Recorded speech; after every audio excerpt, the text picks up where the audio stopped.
जय श्री राम। योगेश अनंत काले का सभी सुनने वालों को प्यार भरा नमस्कार। मित्रों, अगर मेरा कंटेंट आपको अच्छा लगता है तो कृपया लाइक शेयर सब्सक्राइब ज़रूर करें। हमें यूट्यूब पर कृपया जिंदा रहें, क्योंकि अगर आप चाहेंगे तो ही हम यूट्यूब पे जिंदा रह सकते हैं। कल ये आएगा का कारण देखा, अब आगे पहले गोड नदी के तट पर हुआ, फिर नासिक से नजदीक आए गांव में हुआ और आखिर में उरली कांचन में हुआ, जो बिल्कुल पुणे शहर के सीमा पर बसा हुआ गांव था। वहां निजाम से अपमानास्पद करार माधवराव को करना पड़ा। लेकिन सवाल यही कल जो पूछा था मैंने, ये क्या हो गया और किस लिए हो गया? मात्र तुच्छ सत्ता और राजनीति के लिए ये हो गया। और राघवा दादा को ये सब करके पूर्ण रूप से सत्ता मिली थी क्या? मिली है क्या? नहीं मिली मित्रों। आप देखो जरा, थोड़ा सा कैनवास अपना बड़ा करो तो आपको समझ आएगा कि सनातन की परिवार संकल्पना जो है, हमारा कुटुंब जो होता है सनातनी संस्कारों में, उससे दूर जाते ये इज़म है ना, इज़म, ये इज़म का वायरस जो है, ये सर्वप्रथम हमारे मस्तिष्क में डाला किसने? अब्राहमिक धर्मों का सिद्धांत 2000 साल से बूंद बाय बूंद हमारे दिमाग में घुसाने का जो प्रयत्न था ना, ये इज़म उसका एक भाग है। मैं आज थोड़ी सी कहानी क्या कहेंगे, अब मेरे सामने जो घटा वो मैं आपको कहना चाहता हूँ, क्योंकि ये मैंने जो अभी बताया ना, कुटुंब, उससे ये जुड़ा हुआ मामला है। मेरे फादर के मित्र थे, हालांकि फादर से बहुत जूनियर थे। तो एक उनका 5 रूम का बंगलो था। 3 रूम नीचे थी, 2 रूम ऊपर थी, कुछ 5-6 हजार स्क्वायर फुट का होगा। अब उनके 2 बेटे हैं, तो बेटों में अनबन हो गई। दोनों बेटे, बड़ा वाला जो है वो सेमी इंग्लिश में था और छोटा वाला जो बच्चा था और बेटा है उनका, वो कॉन्वेंट स्कूल में पढ़ा है। अब बड़े होने के बाद ये नौकरी को लग गए, दोनों बेटों में अनबन हुई। तो हमारे इस भाई ने अपने बच्चों के लिए और उनकी खुशी के लिए पूरा का पूरा बंगलो बेच डाला। अच्छा, सिर्फ बंगलो नहीं बेचा, गांव के उसकी जमीन थी, 5-7 एकड़ होगी, क्योंकि 2.5 एकड़ के 2 टुकड़े तो मेरे सामने बेचे हैं। दोनों बूढ़े थे, दोनों बूढ़े ने 3 रूम का एक फ्लैट ले लिया और दोनों बच्चों को 4-4 रूम का एक फ्लैट दे दिया। अच्छा, इसमें भी मजा देखो, बड़े वाले को 14th फ्लोर और छोटे वाले को 12th फ्लोर में फ्लैट मिला। पता है क्या कारण दिया? मैंने पूछा कि भाई ये एक ही बिल्डिंग में दोनों? नहीं, दोनों भाई है ना, तो वो नजदीक रहना चाहते थे एक दूसरे के। फिर ये अनबन होके गाली गलौज क्यों होगी भाई बंगले में? बंगला तो तेरे दादा का था, दादा ने 1920-30 में कहीं बांधा होगा। जैसे दिल्ली में साउथ दिल्ली या है ना, बड़े बड़े एकदम, मुंबई में हमारे नेपिन-सी रोड है, वैसे ही पुणे में डेक्कन है, वो डेक्कन के एरिया में उसका बंगलो था। पत्थर का बंगलो था, पूरा पत्थर से बांधा हुआ। चल, वहां पे तो झगड़ा कर लिया और घर तोड़ दिया, लेकिन यहाँ बिल्डिंग में ऊपर नीचे दोनों भाई रहने लगे। हमारे भाई को बंगलो के कुछ 7-7.5 लाख करोड़ रुपए आ गए, तो 170 के 2 ये फ्लैट हो गए और 3 रूम का एक फ्लैट जो इन दोनों के लिए था, भाई और उन भाभी जी के लिए, उनको कुछ 80-85 लाख का वो पड़ा, क्योंकि उसकी वास्तु शांति में मैं ही गया था। मित्रों, माफ करना, आज विषयांतर करना पड़ रहा है। मैं कोई टीवी चैनल का वो एंकर नहीं हूं, ना बन सकता हूं, है ना। और मुझे कोई पैसा देने वाला आका भी पीछे नहीं बैठा है कि उसका नैरेटिव मैं आपको समझाऊं या बोलूं आपसे। भाई वर्कशॉप चलाता हूं, मेहनत करता हूं, पैसा कमाता हूं, और आज ये सब करके 500 एपिसोड हमारे होने वाले हैं। बताइए, एक भी झूठा, एक भी ये अश्लील एपिसोड इस 500 में है क्या? बताइए आप, अगर होगा तो।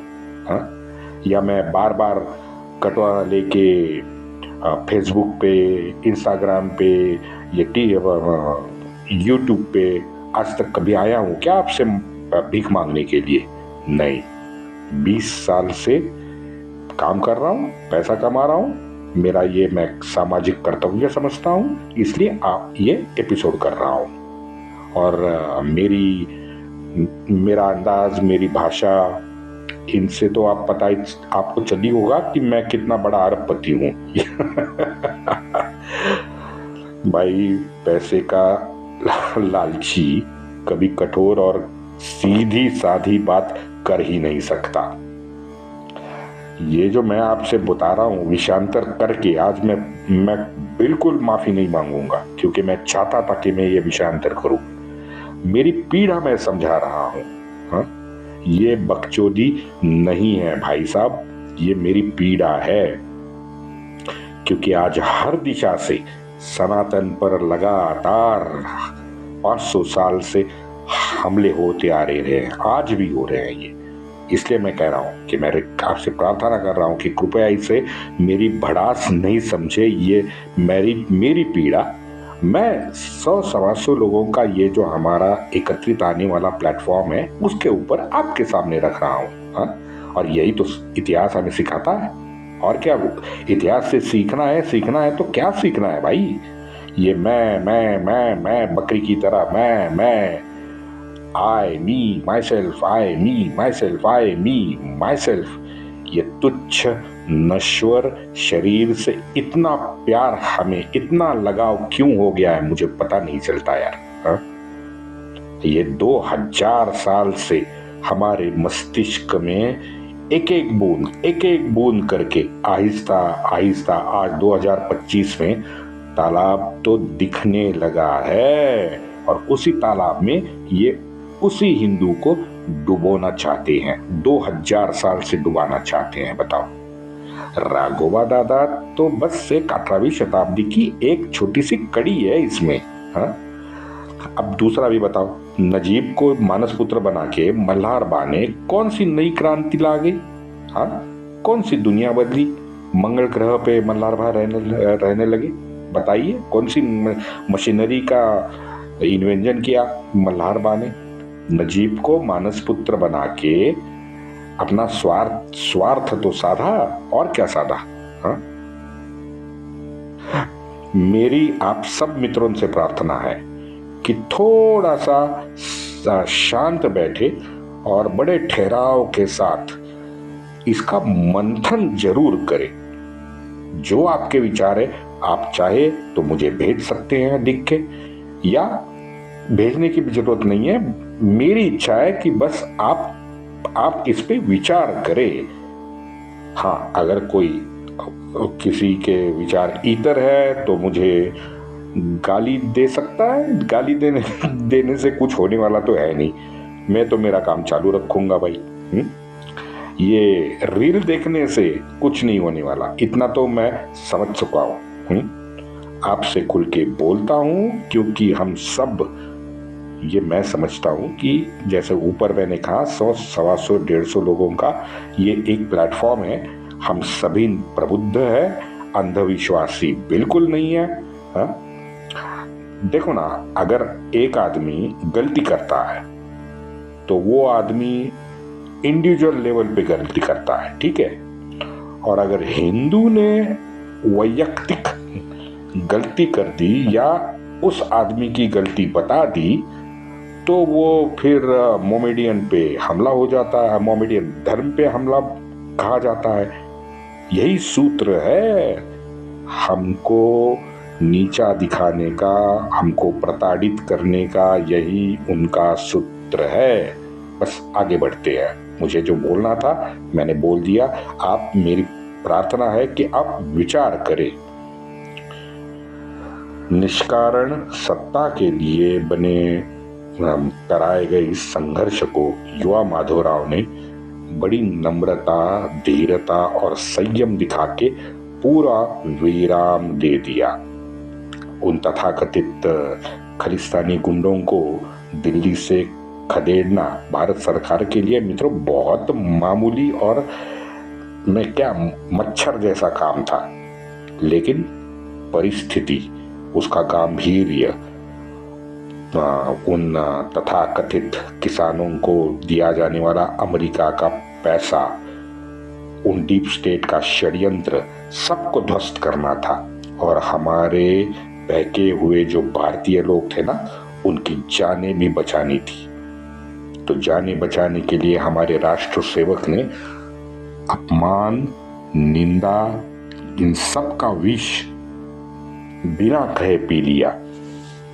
इतिहास से सीखा सबक उनके काम आता होगा शायद, और दूसरा क्या हो सकता है बताइए। और बिना इतिहास के उस पाषाण युगीन हमारे बड़बोले मूर्ख ट्रंप बाबू को देख लीजिए। आप तो सुन ही रहे होंगे, हाँ? क्योंकि ट्रंप बाबू की गलती नहीं है, उनका 400 साल का इतिहास पड़ा है, वो उठा के देख ले। बस वही इतिहास को ट्रंप बाबू दोहरा रहे हैं। पेशवाई में इस गृह कलह को बड़ा महत्व प्राप्त हुआ है, क्योंकि इस आड़ेगांव के कांड में निजाम, विठ्ठल सुंदर, गमाजी यमाजी, मल्हारराव रास्ते, विठ्ठल शिवदेव, मल्हारबा, दामाजी गायकवाड़ जैसे ज्येष्ठ, और इन सब के साथ वो दरिंदा हैदराबाद से आया हुआ मोमिन मुराद, ये सभी रथी महारथी प्रत्यक्ष सहभागी हुए थे। अच्छा, इतनी बड़ी ज्येष्ठों की लाइन, सबकी अपनी अपनी टुकड़ियां भी थी सैनिकों की। अब सबकी अगर टुकड़ियां हम मिला दे तो 1 लाख से ऊपर सभी मराठी शाही के ये मावड़े और ये मुराद के कुछ मुजाहिद वहाँ निजाम शाही से आए थे वो। अब ये 4 हफ्ते वही भीमा किनारे और घोड़ नदी के किनारे स्थित होते। बताइए, प्रत्यक्ष पेशवा की शरणागति से ये जितने भी इसमें विरोधी थे ना, ये तुरंत शतुर्मुख बन गए। हाँ, चेहरा जमीन में गाड़ दिया, क्योंकि मुंह दिखाते तो किसको दिखाते और कैसे दिखाते बोलो। भले लज्जित हो गए थे। एक पेशवा के शरणागति से सभी विरोधी लज्जित हो गए। ये हमारे भारतीय इतिहास में प्रसिद्ध ये 3.5 शहाणे एक नॉमेनक्लेचर है। हिंदवी स्वराज्य के 3.5 शहाणे, यानी नागपुर के देवाजी पंत 1, निजाम का विठ्ठल सुंदर 2 और राघोबा दादा का सखाराम बापू, ये 3 हो गए। और आगे हमारे माधवराव के नाना फडणवीस, जिन्होंने जबरदस्त पलटवार किया इन तीनों बुद्धिजीवियों पर। वो तो आगे आप सुनने ही वाले हो, हाँ? क्योंकि उसे आधा मान के ये 3.5 पंडितों, 3.5 शाणों का एक विशेषण तैयार हुआ, और जो बहुत प्रसिद्ध हुआ।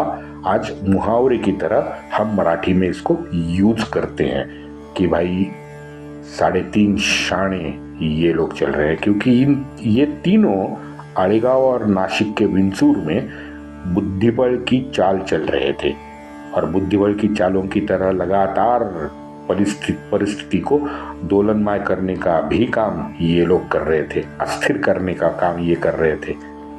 हाँ, अब इनसे उनके पक्ष को कभी लाभ भी होता था, कभी नुकसान भी होता था। ये 2-2.5 3-4 महीने ये आगे चलता रहा।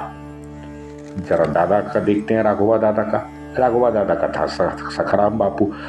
बिना सातारा गद्दी के अनुमति से पेशवा बनना असंभव था। सीधी बात है, हिंदवी स्वराज्य का पेशवा पंतप्रधान था, और पंतप्रधान बनना है तो सातारा के छत्रपति की अनुमति होना बहुत आवश्यक था।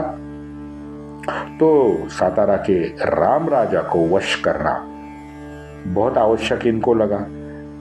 मैं इन्हें इंडी गैंग बुलाता हूं इंडी गठबंधन। तो इस इंडी गैंग ने एक अफलातून मार्ग निकाला था। दूसरे थे नागपुर के जानोजी भोसले। अब नागपुर के ये जो जानोजी भोसले थे, देवाजी पंत के मन में आया कि भाई क्यों ना जानोजी भोसले को छत्रपति बना दिया जाए। उसके ऊपर 2-3 दिन इन्होंने विचार किया वैसे मैं बता दूं कि जानोजी भोसले के पिता रघुजी भोसले ये भी पेशवा ही बनना चाहते थे। इसलिए तो शाहू महाराज के निधन के बाद आपने देखा होगा, मैंने बार बार रघुजी का नाम लिया है कि सातारा के आसपास ही अगले 6 महीने रघुजी मंडराता रहा। आपको याद होगा। अब ये महान सुझाव निजाम का गुलाम जो दीवान था वो विट्ठल सुंदर था। तो बहुत बुद्धिजीवी, बहुत ब्रिलियंट था विट्ठल सुंदर। अब उसमें प्रॉब्लम ये था कि वस्त्र, पेशवाई के जो वस्त्र है वो देने के लिए राज्य का चीफ सेक्रेटरी होना यानी प्रतिनिधि होना बहुत आवश्यक था। तो इन महारथियों ने राघवा दादा का एक नवजात पुत्र था, कई दिन का ही आयु का एक नवजात पुत्र था, उसको प्रतिनिधि बनाने का अजीबो गरीब बताया। वैसे बता दूं, दादा को 26 फरवरी 1762 को पुत्र प्राप्ति हुई थी, और ये बात है अक्टूबर-नवंबर की 62 की। तो बस अभी जन्मा था उस पुत्र को इन्होंने, शानों ने कह दिया कि भाई इसको प्रतिनिधि बनाओ। अब इंडी गैंग के ये तीनों बुद्धिजीवियों की अक्ल आप देखिए, उन्होंने दिए सुझाव देखिए। सीधी सादी सरल बात है मित्रों, पेशवाई है तो हिंदवी स्वराज्य का अस्तित्व है, और हिंदवी स्वराज्य के छत्रपति का वजूद है, और इन दोनों के अस्तित्व के लिए पेशवाई का होना बहुत जरूरी है। बताइए ये इनको ही रैप अप करने की चाल चल रहे थे। इंडी गैंग को आपको क्या लगता है, पता नहीं चला था क्या कि ये सब है? फिर भी कुछ अलग ये उनका षड्यंत्र चलता रहा। ऐसी और 2-4 योजनाएं थी, हम समय जाया करेंगे क्योंकि ये वो योजनाएं प्रत्यक्ष रूप से धरती पर कभी उतरी नहीं, बस उनके ख्याली पुलाव वो लोग बनाते रहे। लेकिन पुणे में जब राघोबा दादा आ गया उरली से, तो उसने प्रशासन पर कहर बरपाया है। सबसे पहले पुणे में आकर सबसे पहले उसने काम किया कि भाई नाना फडणवीस जो था, यानी वेलास के भानु वंशज से उसकी फडनीशी छीन ली, उसे रद्द करके फडनीशी चिंतो विट्ठल को बहाल कर दी। ये सबसे पहला काम दादा ने किया। दूसरा, हमारे मामा त्र्यंबक जी पेठे, उसको निकाल के सखाराम बापू को फिर वहां बैठा दिया। सखाराम बापू बैठा था, सखाराम बापू ने त्याग पत्र दिया था, फिर त्र्यंबक पेठे बैठे, फिर त्र्यंबक पेठे को निकाल के दादा ने सखाराम बापू को बैठा दिया। अच्छा, पूरा सिंहगढ़ और किले का सबसे इम्पोर्टेंट कैद खाना वो सखाराम बापू के आधिपत्य में ला दिया। बताइए, क्योंकि आगे चल के अगर बड़ा युद्ध हुआ तो कैद खाना और सिंहगढ़ ये दो ही महफूज जगहें थी, सबसे सुरक्षित जगहें थी। इन दोनों को अपने हाथ में रखना दादा को आवश्यक लगा, तो इसलिए सखाराम बापू के आधिपत्य में किला और किले का कैद खाना दोनों उनके आधिपत्य में दे दिया। आबा पुरंदरे पहले से मुतालिक था तो वो आबा पुरंदरे बना रहा, लेकिन पूज्य नाना पुरंदरे जी को पुरंदर और पुणे दरबार ये दोनों से बेदखल कर दिया दादा ने। और वो 4 किला मांगने वाला महपत राव, उसको फिर चिटनीस बना दिया और उसके साथ लोहगढ़ का किलेदार भी बना दिया। अब रहा प्रतिनिधि पद भास्कर को दे दिया, यानी दादा के नवजात शिशु को दे दिया। उसका नाम भास्कर था। अब शिशु और अल्पवयीन होने के कारण नारो शंकर को वो जिम्मेदारी मिल गई। बस खैरात ऐसी ही और 2-4 नियुक्तियां दादा ने की, खैरात बढ़ती रह गई। इसमें आपने सुना होगा, पुणे से नगर जब विजयदशमी के बाद माधवराव गया तो बीच रास्ते माधवराव को छोड़ के दादा के शरण में भागने वाले 2 थे। एक रास्ते और दूसरा उसके पीछे गया था गमाजी यमाजी। तो इस गमाजी यमाजी को क्या मिला भाई? गमाजी यमाजी को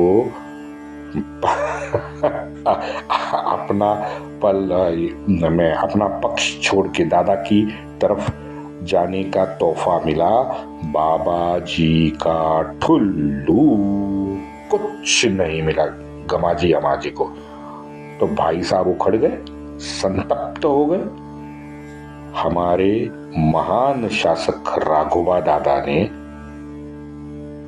उसके ठिकाने पे, गमाजी यमाजी के ठिकाने पे 2000 लोगों का पहरा लगा दिया। बोलो, उनको तोहफा तो दिया ही नहीं बल्कि पहरा लगा के गमाजी यमाजी को कैद कर लिया।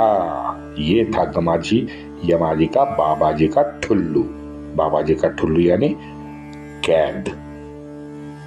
वो कहते हैं ना कि अगर मति भ्रष्ट हो जाए तो बेकाबू मन आपसे कुछ भी करवा सकता है।